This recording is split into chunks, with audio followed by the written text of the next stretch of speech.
Here's the most interesting thing. We're smiling tonight. Many of us are smiling tonight. But our recovery journeys did not start with smiles, did they? No, they didn't. We're going to go ahead and read the steps and their biblical comparisons for tonight as we start the lesson now. And I'm going to ask you to go ahead and read them, the whole thing with me, because you did such a good job. Because tonight we're going to talk about powerless, and we're going to start out with principle 1. If you'd put that on the screen, let's read the whole kit and caboodle. Principle 1, realize I'm not God. Wait a minute. What? All right, start over. Realize I'm not God. I admit that I am powerless to control my tendency to do the wrong thing and that my life is unmanageable. Happy are those who know they are spiritually poor. Matthew 5:3. Then the next slide is the step that goes along with this. Let's read the step in the biblical comparison. Step 1, we admitted we were powerless over our addictions and compulsive behaviors, that our lives had become unmanageable. I know that nothing good lives in me, that is in my sinful, that's for sure. For I have the desire to do what is good, but I cannot carry it out. I love that. I know that nothing good lives in me except that is in my sinful nature. I have a sinful nature. Man, I have to sucker punch that thing from time to time to get it to act right. But I mentioned earlier, we're all smiles. We're doing sobriety celebrations, and it's awesome. But I was thinking as I was preparing to do this lesson tonight, how really, I think it took me a long time to smile after I had come into recovery. I was so miserable, and it wasn't, I came into recovery not because I woke up going, this is the day, it's a beautiful day, I'm going to make the most of it, yeah, no. That's not how it worked for me. It might not be how it worked for you. For some of us, the beginning of our journey into recovery began when we woke up in a puddle of puke, preferably our own, just saying. Or we came to in handcuffs. That happened to me a couple times. Or we woke up in a cot with an orange jumpsuit on. Or maybe we woke up alone because our families couldn't take it any longer. They just couldn't take it any longer. They couldn't stand us anymore for one reason or another. Maybe it was lie after lie after lie. Maybe it was infidelity. Maybe it was broken trust. Those tend to take a toll on relationships. Now, maybe you never touched a drop of alcohol or did a drug in your life, but you promised yourself and everyone else over and over and over again that you are going to stop trying to control your spouse's actions or your kids, your grown kids' action, but you just open your mouth to make a simple suggestion and all hell broke loose. You know what I'm talking about? Well, maybe you got busted on that website again. Maybe really, you just got on to check your email and you clicked on one, and that thing led to another thing, which led to another thing, and you were down this rabbit hole about 2 hours later.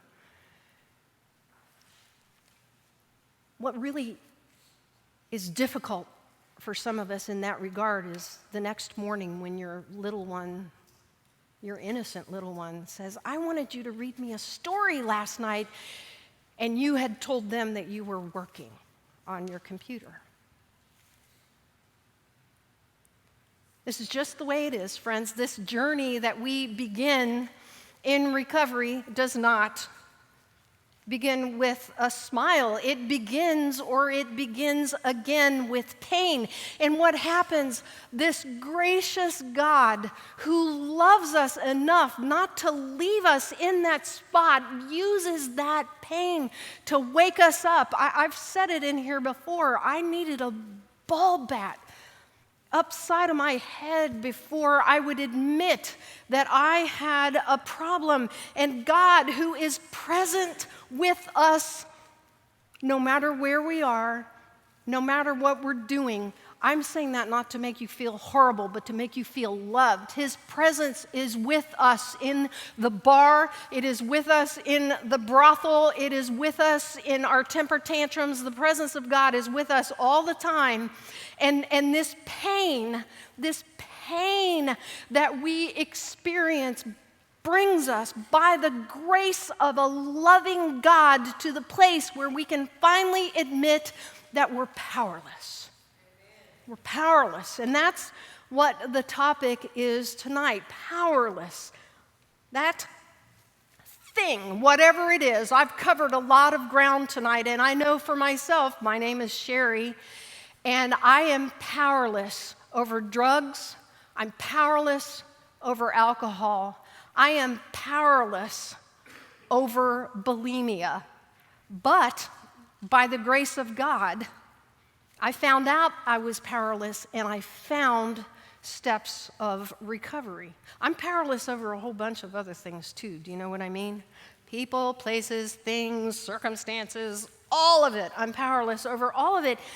And that is a hard admission. And some of the folks here in the room tonight who are frowning at me right now are fighting that. And I understand, because we start out thinking, I'm going to have one or two drinks. I'm just going to have a joint. I'm just going to take a peek, or I'm just going to take a bite, or I'm just going to make this suggestion to my spouse and help them see the error of their ways. See, we didn't start out as full-blown addicts or control freaks or rageaholics. We didn't start out that way, but somewhere along the way we crossed over a line, and when we cross over the line, there's no going back. What started as something small, a beer, a puff, a peek, has now taken over our lives. Now, I found a video that illustrates this perfectly. Would you go ahead and roll that video, please?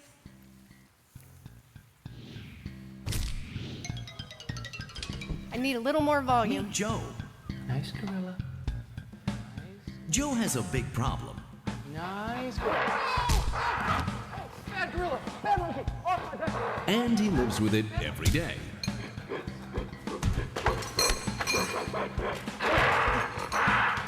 It started out small. Can you get it to me tonight? Oh, so cute. And it got too big to hide. Honey, I found this in the drain. The problem? Steals Joe's energy.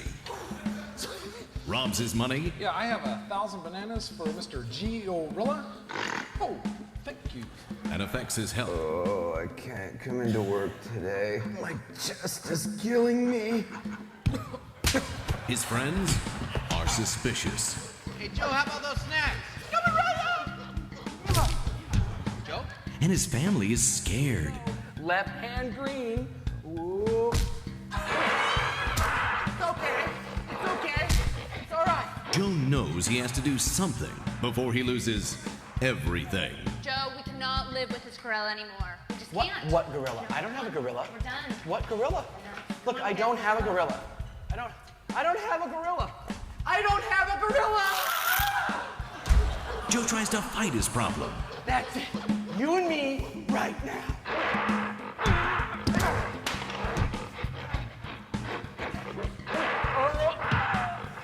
But in the end, the problem always wins. Joe wants to be free. This is me. I have a pet goat. He wants his life back. Sir, Driving under the influence of a gorilla is a very serious offense. My car! Don't worry, he'll be back. But before he can be free, Joe has to do one thing.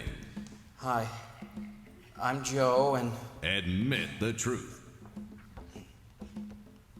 I have a pet gorilla. Because it's the truth that sets you free.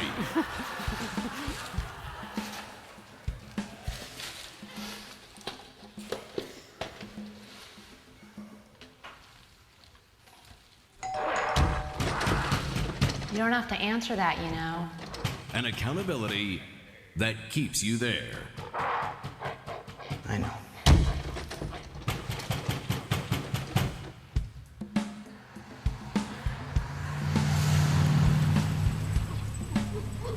Funny monkey. Get in.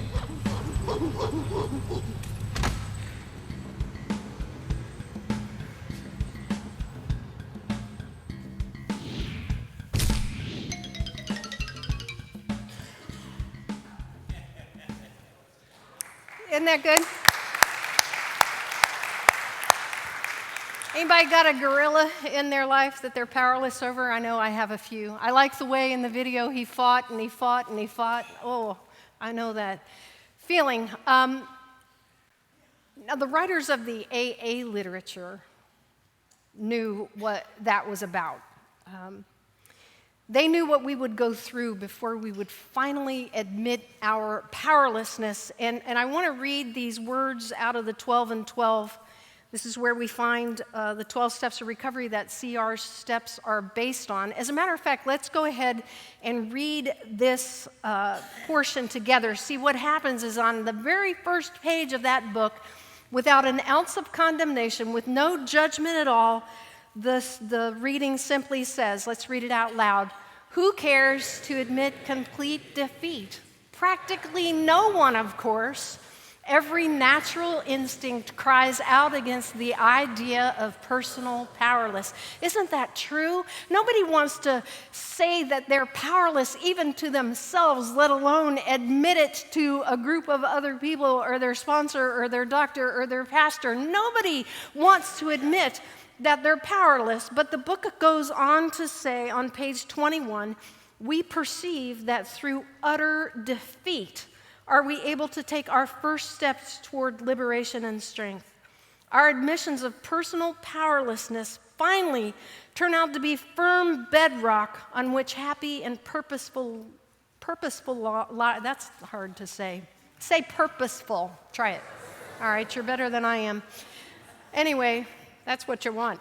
Purposeful lives. Would you do me a favor and underline firm bedrock in your message notes there? It's in your notes. This firm bedrock is what we want to stand on. We want to make sure that we're standing on a firm foundation because all other ground is sinking sand. Step one, where we admit that we are powerless, is where recovery begins. And you know, God's ways are really, really different than our ways. He wants to bring us to the very end of ourselves, to our knees, essentially, so that we know that what we have been standing on is sinking sand. Well, this is nothing new.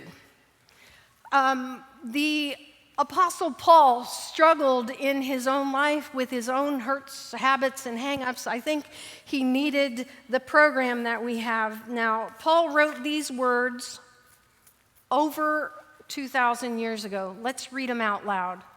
For I do not understand my own actions.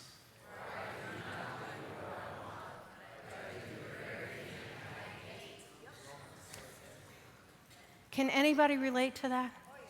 Did you ever promise yourself never again? I mean, we all talk about the promises we make when we're worshiping at the porcelain.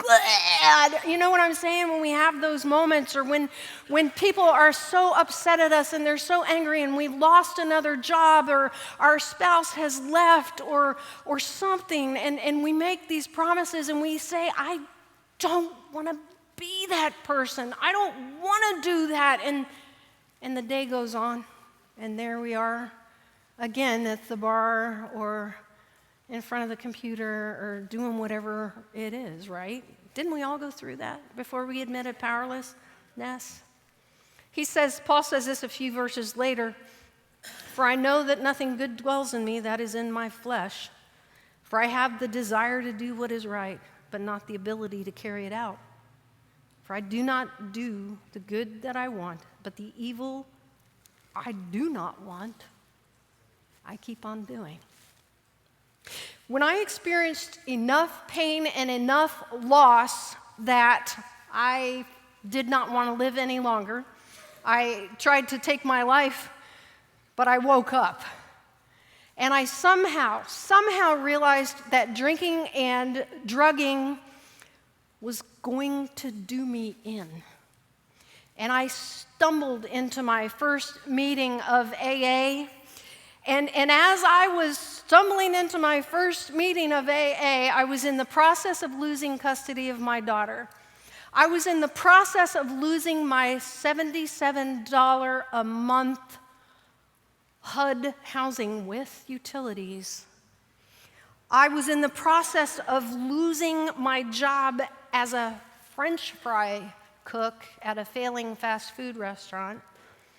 I'd lost my home, I'd lost my husband, my family hadn't spoken to me in over a year, and I didn't want to be that person, but I didn't know how to be anyone else. I didn't want it to be that way, but the good that I wanted to do, I didn't do. And the evil that I didn't want to do, I did. And the crazy part about that was, with all that reality sucker punching me in the face, I'm not powerless. I could not admit that I was powerless. I hadn't gotten the breaks in life that I deserved. And I thought when I finally got help, when I finally made it, that I would learn the power of positive thinking, or I would learn how to develop control, or I would learn how to amp up my willpower. But my gorilla had a solid grip on me. When I stuck around long enough, I learned something, that positive thinking and self-control and willpower had absolutely no effect on me. I was powerless. There was nothing I could do because I'd tried and failed. Thanks be to God. See, I came to this place that Paul did. He writes this a few lines after the readings that we've already read, when he says, "Oh, wretched man that I am, who will deliver me from this body of death? Thanks be to God through Jesus Christ our Lord." And I say, thanks be to God through Jesus Christ our Lord for a program of recovery, for Celebrate Recovery, for you, for the 12 steps. See, this is a place where we can find people that we could be gut-level honest with, that we can admit our powerlessness. Now, if you're new tonight, we're on step 1, and this is the place to start, admitting powerlessness. And if you've been around for a while, this is a place you need to remember, right? Remember your powerlessness, and you won't get to the place where you were when you came in to recovery. That's how we stay clean, is by staying green. Amen? That's why I start every day with step 1. Now, I open this lesson on powerlessness with a statement that we don't begin our recovery with a smile. We come here because there's something wrong, or we realize we need to talk to somebody, we realize we need to do something different, and I want to ask a couple of my friends to come up. See, when I got up to this part of my recovery, I shared David's feelings that he expressed in Psalm 40, verse 12. He said, "Problems far too big for me to solve are piled higher than my head. Meanwhile, my sins, too many to count, have all caught up with me. And I'm bless you. My sins, too many to count, have all caught up with me, and I'm ashamed to look up. Tonight, I want to tell you that only when your pain is greater than your fear or your pride will you admit powerlessness. Now, I've invited a couple of our friends to share their moment in time when they became powerless and admitted their powerlessness and what led up to it. So I want to ask you if you would please welcome Jocelyn.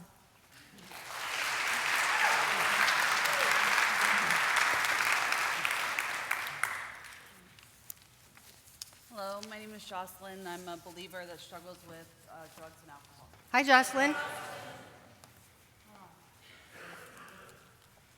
Watching that video of the gorilla, I had to laugh. I've seen it before. You put the mic up to your mouth. I saw the gorilla. Oops, Oh, fantastic. Try this one. Will this one work? Woo-hoo. hello. La, la, Anybody? la. We need a mic. Are we there? Yay! All right. We were All right. powerless over that mic until we prayed to Jesus. Oh. No, the video of the gorilla, I've seen it once before, and it just brings back memories for me of the denial, first of all, that, what do you mean? I don't have a problem, I'm fine, I can handle this, I've got this. And in reality, I had this huge problem on my back. And I've struggled with alcoholism and drug addiction on and off for so many years. And it's like every time that I got clean, I could have passed a lie detector test saying that I wanted to stay clean and that I never wanted to use again and that I wanted to be a good mom and a good wife and I wanted people to trust me, and I would have passed that lie detector test. And before I knew it, there's my powerlessness, and I would relapse. And everybody would be let down, and I would feel guilty and shameful, and this whole time not knowing that, first I needed to admit that I had a problem, to really accept that I had a problem, and to chase after the solution to the problem. But just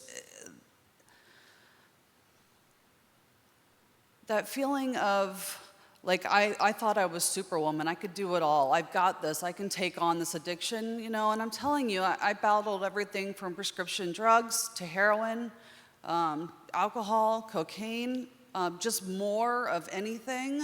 I've kind of battled with it all, and it all took me to the same dark place of despair, where I felt no hope, and I lost everything at one point in my life. My 4 children, my husband, I was alone, and and that was the point when I was all alone that I was forced and someone said this to me. They said, I hope you have a strong relationship with God, because there's going to become a point in your life where that's all you have.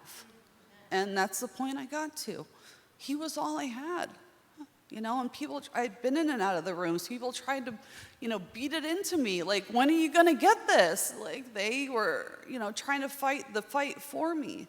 But until I, finally hit my knees and accepted that, I've got to do something different because what I'm doing now isn't working. That's when my life started to change, and I started to accept the gifts of this program, the gifts of Jesus, and turning my life over completely. I finally did that, and that was a freedom beyond compare.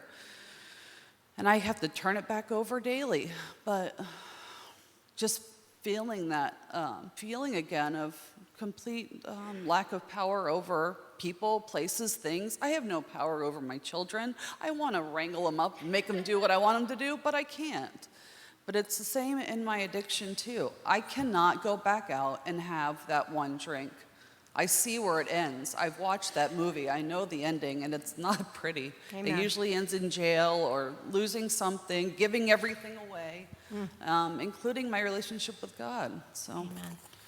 Thank you. Thank you so much, Jocelyn. That was terrific. Thank you. Thank you. Good evening. My name is Jason. I'm a believer who's in recovery for codependency, anger, and pride. Before I stepped into the rooms of recovery, I didn't like the concept of God. I couldn't bring myself to believe in an almighty being that created the universe. Evolution and the Big Bang Theory sounded much more plausible to me. I didn't like him because he would send me to hell if I didn't believe in his son who died for me. I didn't like Christians either. I viewed them as weaklings that couldn't deal with the pressures of life, so they invented a higher power to cry to help. If you were a Christian, I thought you were a sucker. I thought you were weak and couldn't get yourself out of the messes that you created for yourself. In many ways, I was a heartless know-it-all. I hardly had any friends, and some of my family members even distanced themselves from me because of my ruthless tongue. I wasn't a pleasant man to be around, and I don't blame my wife one bit for wanting to self-medicate around me because I was an absolute bear to live with. And although I didn't cause my wife's addiction and I can't cure it, I sure as heck was going to figure out a way to try to control it. In 2010, when I discovered her addiction, I decreed that she would have to go through detox and attend AA meetings, or that we would divorce. My father suggested that I attend meetings too. I tried attending Celebrate Recovery meetings from my anger, so I would skip large group because I didn't want to be preached to. I would attend small group only, and wouldn't you know it, somebody would inevitably mention the name of Jesus. At that time in my life, I didn't want to hear anything about Jesus. I tried attending Al-Anon meetings too, but I didn't have the same problems that those people had. Celebrate Recovery and Al-Anon meetings only made me angrier because you people wouldn't tell me how to fix my wife. Instead, you kept encouraging me to focus on myself. What? I told you over and over again, I'm not the one with the problem. You told me that I had anger problems and that I was a codependent, and I agreed with you. Of course I was angry, and of course I was codependent. I argued that you would be too, if your spouse wouldn't stay sober and abide by your decrees. I argued that since she was so out of control, someone in the household had to take control of the reins and restore sanity to our household, and damn it, I'm the man to do it. While pointing the finger at my wife, I neglected to see the three fingers pointing back at me. I denied that my porn habit was hurting our intimacy because I couldn't focus on my wife with all those images of other women in my head.